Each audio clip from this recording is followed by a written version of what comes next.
Get $50 instantly when you play your first $5 on Prize Picks when you use the promo code welcome to Light Years. Tommy, fast turnaround.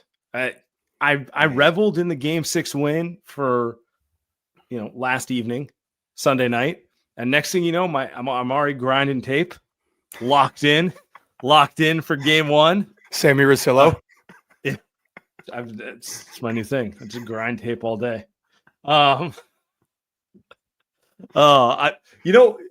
It's interesting because like the initial reaction we all had was like, oh, they're screwed going 7. They're going to be tired. Look how young and athletic the Wolves are.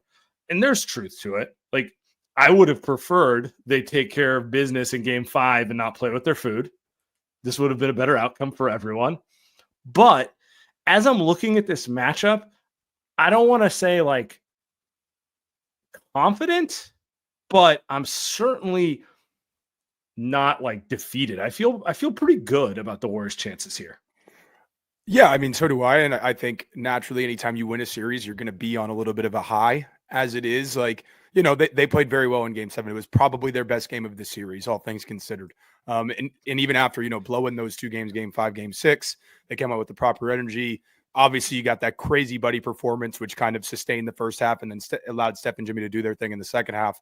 But yeah, I feel pretty confident too. I think obviously the Wolves are young and athletic, just like the Rockets. They're not quite as physical, and they don't resort to like the terrorist tactics that Houston does defensively. Like, they still are a very good defense. They have Gobert as their rim protector. Like, they can present some issues for sure. But they're more of a defense that's based on size and length than speed and physicality. They're not physical, but they're not overly physical like Houston is. So I think from that standpoint, it is going to be a little bit easier for Steph to shake free. He had great numbers in the regular season against this defense. There's more areas he can pick at. For Jimmy, I think it's a little bit tougher of a matchup, but I would expect this to be a Steph series. If the Warriors win, I think it's because Steph has a good to great series. Like, we're talking 25 plus points a game on good efficiency, and obviously all the other stuff he does as well. Yeah, if they win, Steph's still that guy. Yeah, that's kind of where my head's at with it. Like, the superficial take is, oh, those young athletes in Houston pushed them so far. Now they're going up against young athletes in Minnesota. Only they have a real superstar like Ant Edwards. Mm-hmm. Oh, it's going to be so tough. And I think you laid it out perfectly. Like, they're a tough team. They're a good team. They will present very specific problems for the Warriors. Most notably, I think, point of attack defense.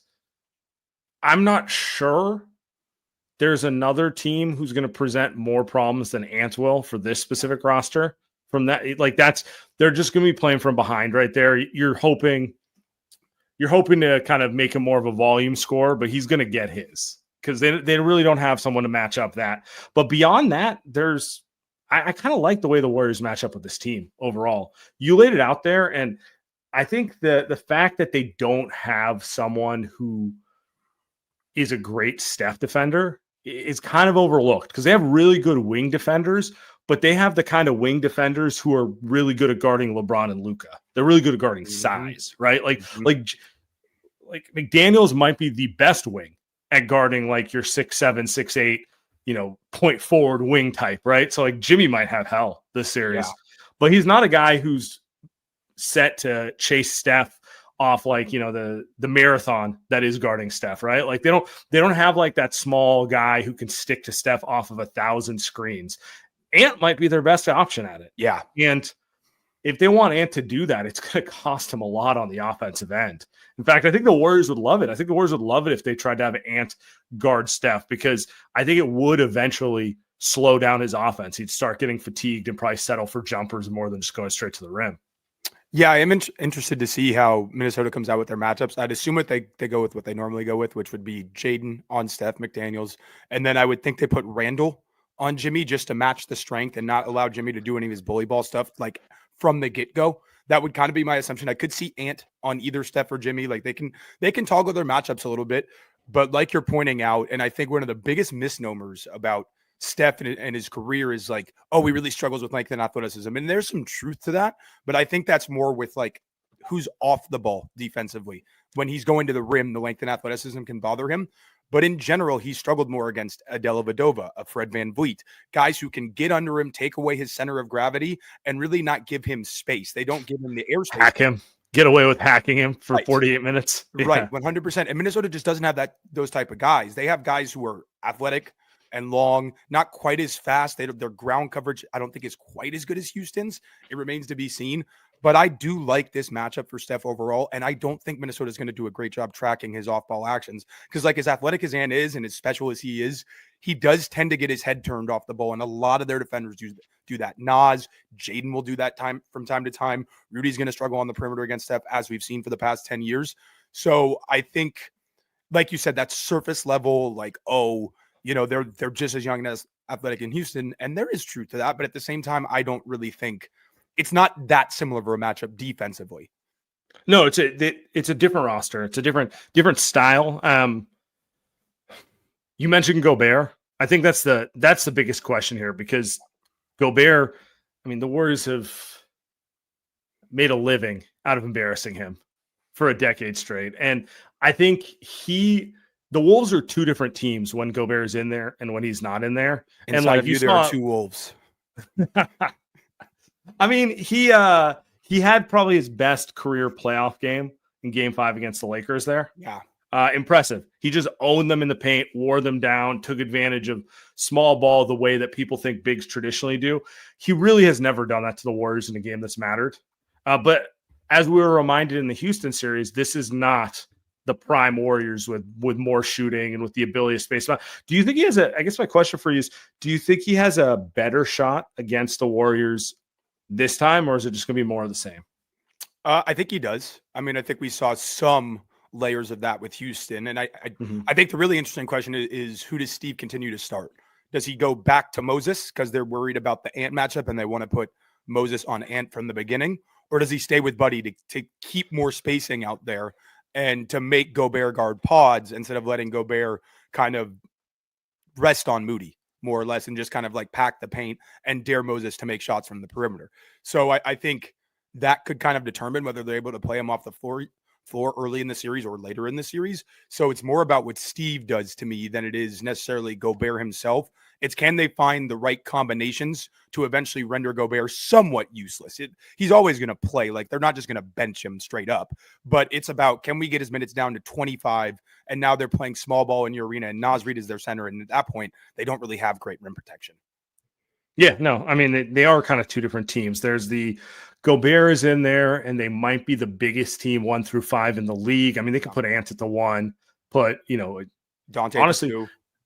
Yeah, or like Nickeil Alexander-Walker at the 2. He might honestly be their best bet at guarding Steph. Yes. I'm curious how much they go to him. Like, he's their best at navigating screens. He's the closest to a Houston-style defender of being able to kind of like stay glued to Steph's hip. So maybe he plays a ton on this, but then you get him out there, then you're wondering, the shooting is inconsistent and how's the offense work? Like, they can be one of the biggest teams in the league, or they can go to, like you said, Gobert comes off the floor, Naz is small ball 5, phenomenal shooter, like phenomenal offensive player, but it's an offensive lineup. It's not a particularly amazing defensive lineup, even with all the wings. When you have, when you have Naz Reid back there and you got Julius Randle and you throw Dante and some of the options out there. So yeah, and I think it's specifically against the Warriors, a lineup like that can struggle. Like you said, against the Lakers, they were great. Like, because the Lakers are just trying to play ISO ball and they can hold up well enough in ISO against guys who aren't super quick or twitchy. And the Lakers don't really have anybody like that, especially with Luka being 50 pounds overweight. Like, he's just not, he doesn't shift wing defenders like he used to, but like Steph can do that. And I think if they do go to that kind of small ball 5 lineup, at least Jimmy's not gonna be able to bully them, but then he doesn't have to worry about Gobert rim protection on the backside. He can get a couple more easy looks at the rim. I'm glad you mentioned it because, and it's I guess it's not surprising, but the over indexing of the Lakers series when talking about the Wolves makes me chuckle. It's like, what about Luka? What about what Luka Doncic does tells you about anything about what Steph's going to do? Like, to your point, probably 25 pounds overweight right now, does not move off ball at all, is an inconsistent outside shooter, is a cone on defense. Like all these things that, no rim protection, period, on the Lakers. Like, they could not be more diametrically opposite as roster constructs at this point, right? So it's like the Wolves may very well have some advantages that really, really hurt the Warriors, but it won't be what you saw in the Lakers series. There's very little in that series that is relevant to this, other than like, yeah, Ant's really cool, and he's like, he might be the next guy. Right. And that if the Wolves win the series, I think that's what it comes down to, right? But at the same time, Steve and Draymond and the whole kind of cohort that's been here for 10 years, Ron Adams in the back, and Stack's been really good defensively. I think they're a little bit better when you give them one like point of focus. I think part of the reason why why that Rockets matchup turned tough is because there was no real guy to focus on besides like Şengün a little bit. Like they were never really worried about Jalen Green, but then a guy like Fred catches fire because you're not really like that worried about him. The Wolves have guys that can do that. Don't get me wrong.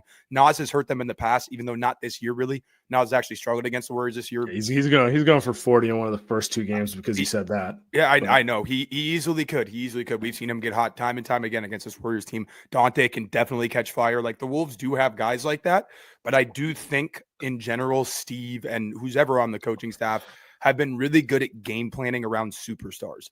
Like how often has it really come down to superstar just killing them in the playoffs? I guess you can say LeBron in 2016, but they always did a good job on Durant, always did a great job on Harden. Like you just kind of go down the line and they're very good at specifying like one guy and taking away his specific strengths and making him do stuff that he's going to have to come up with counters. And Ant's amazing. Like he has progressed. Even in terms of last year, his decision-making is much better. He only had like 6 turnovers in that Lakers series. I do think the Warriors can turn him over more and turn him into more of a playmaker. And it's going to come down to, can he consistently make the right reads against a defense that is better than the Lakers defense?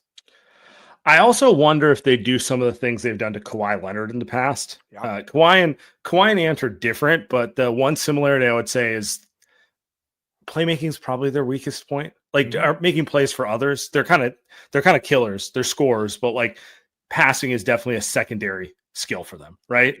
And so, you know, the way Steve over the years would like throw 2 bodies at Kawhi and see if he can make a proper read.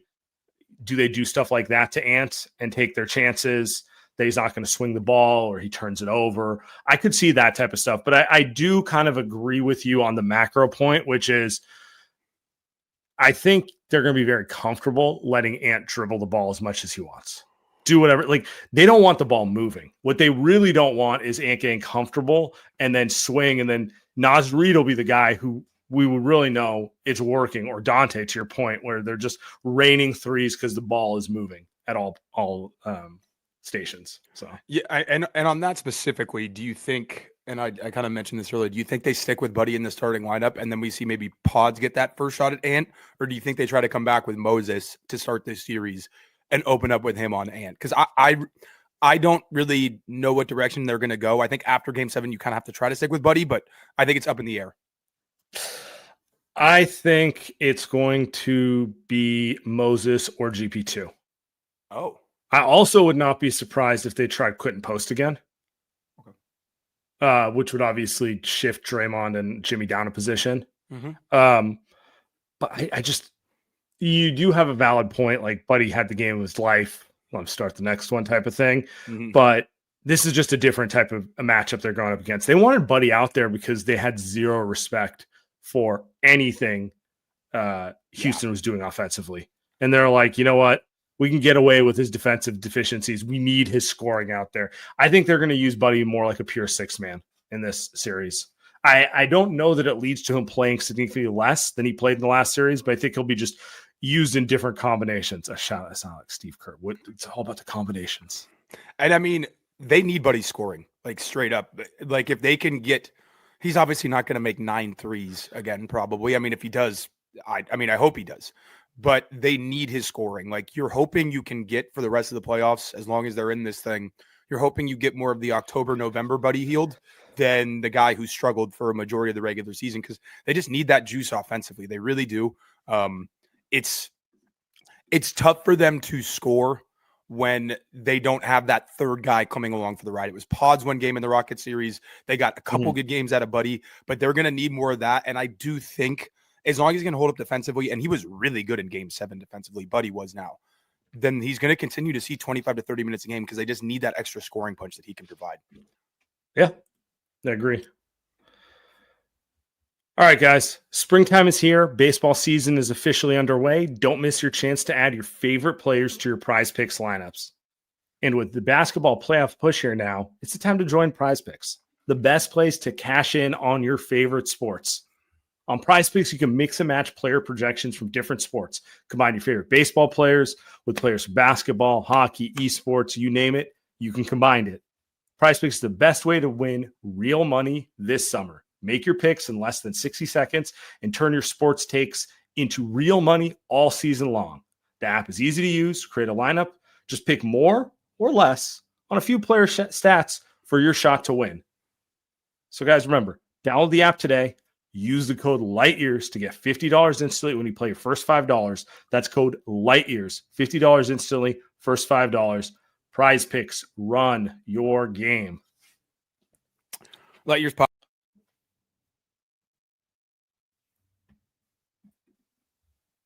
Via.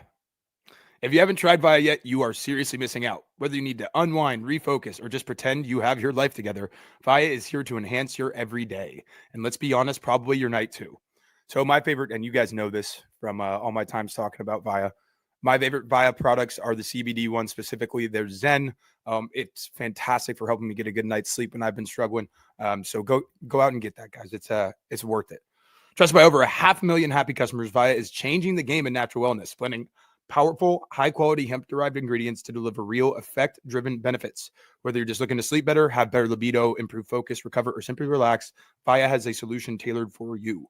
Not sure where to start? Take Via's product quiz finder to get personalized recommendations tailored to your needs. It can take less than 60 seconds to complete.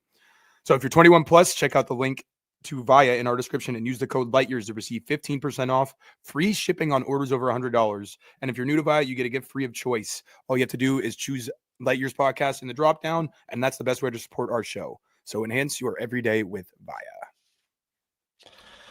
All right, so how concerned are you about the rest versus rust factor here? Because the Warriors obviously played Sunday night. They will be at a little under 48 hours when the game tips off Tuesday evening. The Wolves closed out the Lakers on Wednesday evening, so they'll be on 5 days rest here. I'm pretty concerned about it. Like, I think they will approach game 1 with more energy than they approached game 5 in Houston. But I do think, which sounds weird, but yeah, I agree with you. No, I do think in a similar fashion, they will be ready to pull the plug in a similar way if it gets ugly. I don't expect it to go that way. I think it's actually going to be a pretty hotly contested game. And it, in a strange way, it might be their best chance to steal one in Minnesota. Because, like, look, you're playing a day later anyway in Minnesota again. And I guess you could steal game 2, but just for whatever reason, this is just more of like a gut feeling. I feel like coming off that game 7, playing the way they did, Steph went 46 minutes, Jimmy went 44, Draymond played a ton, Buddy played a ton. They really extended their guys, but it didn't look like their legs were an issue the other night. Like, they had a lot of energy last night. I was never. Well, they basically took off game 5, so they better be rested. But right, yeah. Exactly. I just feel like Minnesota's coming in with kind of all the momentum, all the public backing. It feels like a lot of people are picking the Wolves to win this series, and a lot of that has to do with the rest versus rust thing. But I think they found a good. It has to do with the Lakers. That's it.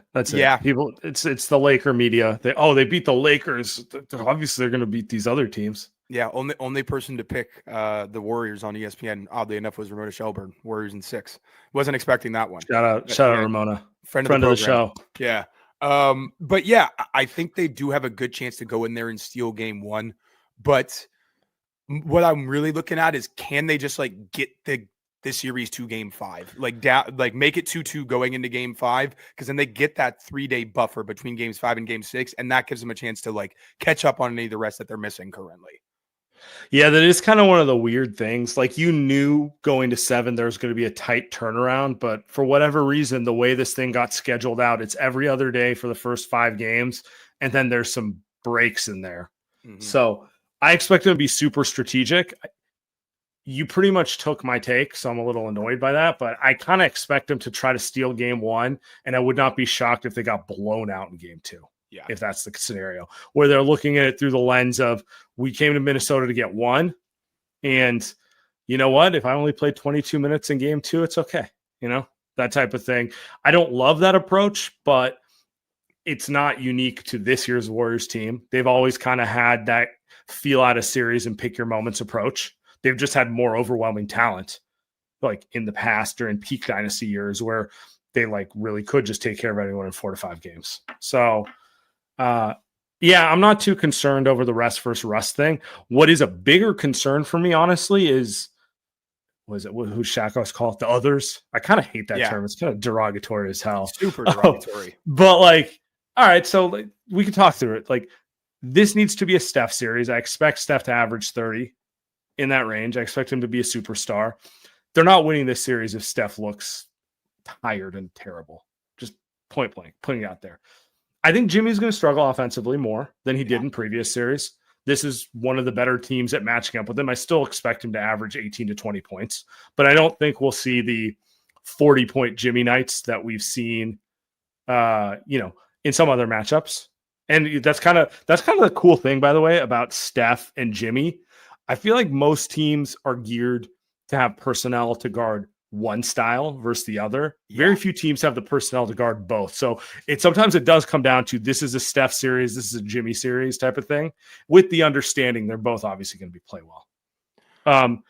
And then the last part of this is like Draymond, please just don't get ejected from 3 games because you hate Gobert. I mean, there is a flagrant foul concern with Draymond. He is right up against the buffer, one more, and I believe he has to get suspended for a game. So like that is a real issue to look out for going into this series. We're just hoping that day doesn't come in game one, and then I guess it could work out beneficially if they're able to steal game one. He gets a flagrant. Don't come in game 6 or something. Yeah. I like if they are up late in game one, he should almost take a flagrant foul and then just get suspended for game 2. Then they can just throw game 2 and go back home 1-1. The problem is once he gets suspended, it's an every other flagrant for another suspension. I know. There's really no good answer to this. Just don't get 3 flagrants in the first round, buddy. So anyway, putting that aside, I think everyone listening to this has a baseline idea of what you need from Steph, Jimmy, and Draymond. For me, the real question is which of the other guys are going to contribute the most, and kind of who are you looking at as the most important versus the Wolves of the other guys? I mean, I think I hinted at this earlier, but I think it has to continue to be Buddy. I think they really need his scoring punch. Like they're going to need him to average 15 plus a game, I think, for the rest of the playoffs. And we saw little bits and pieces of that towards the latter half of this series. Like I said, the big game 4, struggled in game 5 and game 6, and then obviously the massive game 7. So I think it has to continue to be him. He is a professional scorer. Like, it's not just the threes. He can get downhill and go to the rim. He can get to a little bit of a mid-range game. He has some good in-between stuff that he can go to. And he can put the ball in the basket. So it's more about can they live with his mistakes defensively? And he has been better on that end than I think anybody expected. He was really good in game 7. A crucial block on Şengün down the stretch. The steal that led to the clear path foul. Like, he made some big plays. So can he survive defensively enough to provide that scoring punch? Because if you leave him out there for a long enough, he's going to make shots eventually, like we saw. Yeah, I'm going to probably start with Pods. I think that's the biggest one for me. They really can use the ancillary playmaking when he's in there. Just having a third ball handler makes their offense a little more dynamic. They also need him to hold up defensively. I don't think the plan is for him to guard Ant for 40 minutes, but he's going to get some run guarding Ant. And what you can't have happen is what happened with the Lakers, which was they had a bunch of guys who had zero chance against him. Now, I don't think that's the case because Pods has proven time and time again he's a much better defender than he gets credit for. Mm-hmm. Whatever the perception is of him, I wonder why that perception exists. But he's kind of feisty. He's smart. He understands angles. He's a little stronger than you think. Yeah, he's very strong. And that's why I give him a solid chance against Ant. Ant's going to get his buckets. We know that. But I do think he has a solid chance against Ant because I don't think Ant can just straight up overpower him like Ant can do against a lot of guards. I also just think their best approach with Ant's going to be throwing different bodies at him over and over again, making him think about it. The way you want to attack pods is not the way you might want to attack GP2. It's not the way you might want to attack, Moses Moody. They're probably going to want to keep Steph off of Ant as much as possible for obvious reasons. But that's kind of where they're at with point of attack or whatever you want to call it. Like it's a committee approach because they don't have like the undisputed guy that you're just going to put on the other team's best guy on the perimeter. And even the guy who comes closest to it, you can't count on him to not miss a game being sick for whatever fucking reason. I mean, wash your hands, GP2. It's insane, man. He has the immune system of a toddler. And look, legend, Warriors legend, stamp forever, but stay healthy, man. How much does he factor in this series? Because I kind of wanted to take it that direction. Steve, his tendency is going to be to lean into him, but it was a pretty up and down first round for GP outside of one game. How much do you? Yeah, but that game flipped the series. That game was no Jimmy. The pick and roll, he was huge. I kind of think his series is going to be like Houston, not in terms of the way he's used because it's two different opponents, but the up and down nature of who he is at this stage of his career. I would expect him to, anytime he's out there, he's going to be primary option on Ant. It's what he's known for, being able to guard the ball more than anything. Also, he's proven somewhat brittle for whatever reason. Like it's hard to imagine him playing more than 20 minutes a night, 6 or 7 times in a series. There's going to be, at this point, it feels like there's going to be a game where he misses it because he's sick because he ate seafood or whatever, There's going to be a game where, to your point, like the offense just isn't clicking and Steve can't keep him out there for more than 10, 11 minutes. And there's going to be another game where, he kind of looks a little older at times. So I would expect him to factor in like he did in Houston. And honestly, if you can pinpoint 1 to 2 games where he stamps momentum changing impact, I think that's good enough. I think it's kind of where he is in his career. He's going to come in there. He's going to compete. His job is to make Ant tired. And you're hoping for, the GP2 quarter where he forces 3 steals, they score, they go on a 10-0 run. And we point to that third quarter as like the moment the game flipped, or like, the fourth quarter where they run the pick and roll and he's finishing as a roll man 3 times. That's kind of who he is at this stage of his career. Yeah. And I do think if they get a matchup with Gobert, that they can really they can make some hay with that as a ball screener. And then, like I said, Minnesota is not quite as good at tracking off-ball actions as Houston was, and I don't think they'll be more attentive because it is the playoffs and like opposed to a regular season matchup. But at the same time, I do think he's going to have opportunities to slip out of down screening actions for Steph or Buddy and find just easy open layups. Where do you find GP2? Around the rim, as Koina loves to say. Like, I do think there's going to be opportunities for him to do that, but overall, it'll be up and down, like you said. Now, I don't want to go this direction, but I kind of do at the same time. Do you think Kuminga gets another chance? Yeah. Why? They just don't have enough game-to-game consistent players for that card to not eventually get pulled again. That's why. That is why. I don't anticipate him getting. Though, man, I don't. Can you do it again? I don't know. It's just been so awful. I think you can early in a series. I think Steve is going to play the series for the long game, particularly given his star's age and health and all those sort of things. So I think you can get him back in there. If I remember correctly, he did have some success against Minnesota. He did. But he did against Houston too in the regular season. Look how that turned out. That's true. Like, you can throw that out the window for the most part. Oh. I'm trying to think what combinations he can get out there the most. I mean, honestly, it might just be a situation where if Jimmy misses a game or Draymond's suspended for a game, then we get the Kuminga game in there a little bit. That might legitimately be where we're at with him, with this team. But if your question is at the most basic level, does he get another look? Yes, he's going to get another look. I feel pretty confident he will, because it's not like they got like Livingston, Iguodala, David West, and like these like every game players. Like, there's a lot of searching rotation wise with the Warriors right now. You think he goes to Gee or to Kuminga first?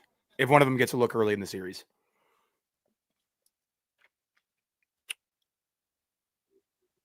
Probably Kuminga. But you should try Gee a little bit. Yeah, So absolutely. They're going to need his physicality, I think, and I still don't think he's played enough. I like the numbers with him on the floor are really good. I think he's their top guy in net rating, and that's obviously regular season. It's a bit different than the postseason. He was really rough in game 2 in Houston, so I think Steve got a little bit skittish after that. But I would like to see him get another chance, especially against kind of the size and length of Minnesota. yeah, I mean it's also a different challenge. Like he is tailor made to guard Julius Randle, Yeah, that type of player. Less concerned about foul trouble on Julius Randle than I would be on some other more savvy players at just picking across like overzealous reaching. I mean, he's still probably gonna get into foul trouble. Let's not lie, but there's different levels of foul trouble with Guy. And to your point, like just having a big wing who can rebound like a big is useful to have out there. yeah. Good energy player. Honestly, now that I'm talking myself into it, I could see them using Guy a little bit in the beginning part of this series just to provide energy and take a little pressure off the veterans. Like he's a great player to throw out there with Jimmy Butler, where like Guy might only play 5 minutes, but you're going to feel his impact the entire time, and it allows Jimmy to not have to throw his body on the floor 50 times a game.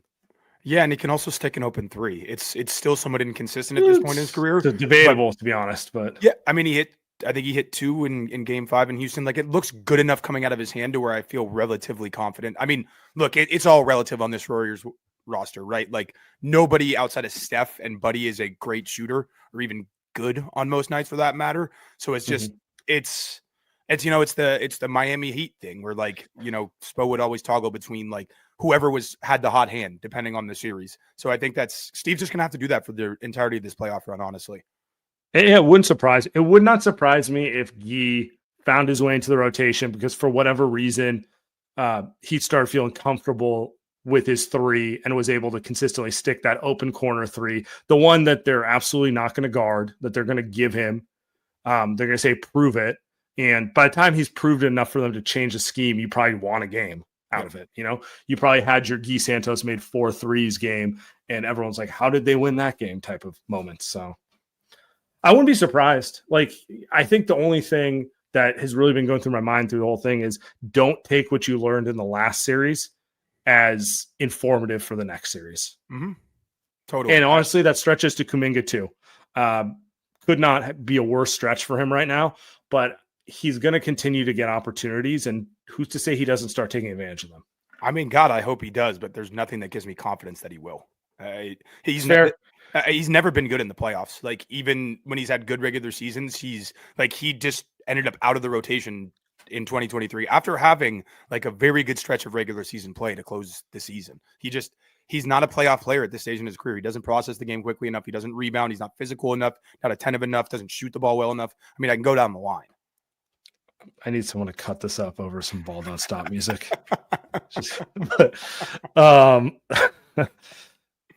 Yeah, and then from the perspective of staying ready, like Guy Santos is wired like an end of the bench guy where he's absolutely ready. He's like, all right, I'm going to go in there. I might play 3 minutes. This might be the only 3 minutes I play in 2 weeks. I'm going to play it hard. Whereas Kuminga gets in there, you could see now he's in his head about all this stuff too. And that just makes it worse. No, it makes it significantly worse.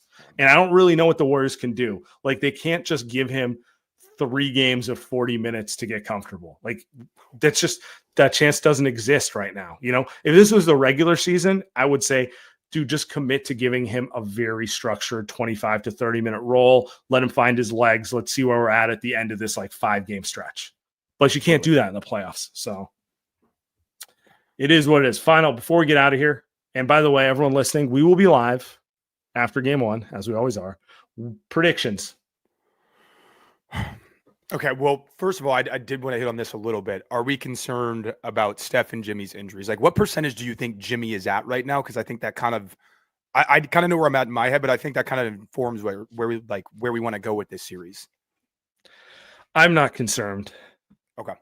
I mean, I'm concerned in the sense of I'm a rational adult who knows their ages and the injuries they have, and like the limiting factor of this team is just going to be like paper cut, just a little less healthy every game until they finally run out of gas. So like I'm a little concerned about that, but like in terms of them not showing up to compete, I'm not concerned at all. Yeah, fair enough. All right. I think I've done a lot of thinking about it. And obviously I like this. I was not super concerned about Houston. I guess I got proven to be wrong, but they still could have won that series in 5 games, which was my final prediction, was Warriors in 5, and they should have won it in 5. They just played with their food like they always do. I'm going to go, I think it's Warriors in 6. I think a game 7 in Minnesota would be tougher to win than a game 7 in Houston, just because they do have that true superstar punch. And I think they've won big playoff games before. Right. Not as many as the Warriors, but it wouldn't be their first rodeo. No, I mean they won game 7 in Denver last year in the second round, if people remember that. Like that was a moment where it was like, oh, this team has kind of arrived in one way or another. And they have changed. Like they moved Cat for Julius Randle and Dante. So it is a different group, but they do have much more playoff experience than a Houston does at this stage. So I think if it does go 7, that doesn't bode well for the Warriors, especially with just playing more games, being the older team. So I'm going to go Warriors in 6. I think they steal one of the first 2. I hope it's tomorrow in game 1. If they do win, it's not essential they steal game 1, but I think it bodes much better for their chances if they can steal game 1 and come into game 2 with a little bit of like a more relaxed approach. And I don't want them to do that, but that's just what will happen if they win game 1. So I think they steal game 1, and then I think they go on to win it in 6 in kind of a traditional lower seed. You know, you come back, you're up 3-1 or whatever. You lose game 5 on the road in Minnesota, and then you come back home and win it in 6. I was going to go 6 as well, so no, I can't. Different. Sweet. Warriors in 4. Sweep. Warriors in 4. Now I picked 6 games. I think for me, the real question is going to be the Draymond Gobert matchup. The Warriors should flip that one because they've traditionally flipped that one. And I think the faster they flip that one and take advantage of it, the easier it'll be for the Warriors to win this series. The fear is Draymond gets another flagrant. They miss a game. Next thing you know, it's a 3-2 series and they're playing from behind and that sort of thing. So I don't know. But I'm going Warriors in 6. Do you think Draymond gets suspended? You don't want me to answer, honestly. I mean, he's going to get one flagrant on Gobert. We know that. Like there could not be a worse matchup for him to avoid flagrant fouls than this matchup that we have coming up. So you just got to hope they're in an advantageous position when it does happen. Yeah. So they win game 1. He gets a flagrant in a game they don't show up to in game 2. He gets suspended for game 3. Yeah, I've seen the script. I've seen the script.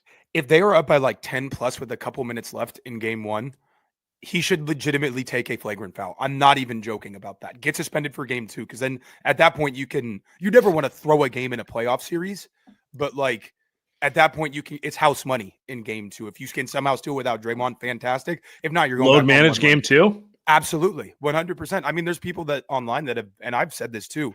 Like maybe you almost rest game 1. I don't want them to do that, and they won't do that. But like you kind of just like we're just going to throw game 1. But you cannot do that in a 7-game playoff series.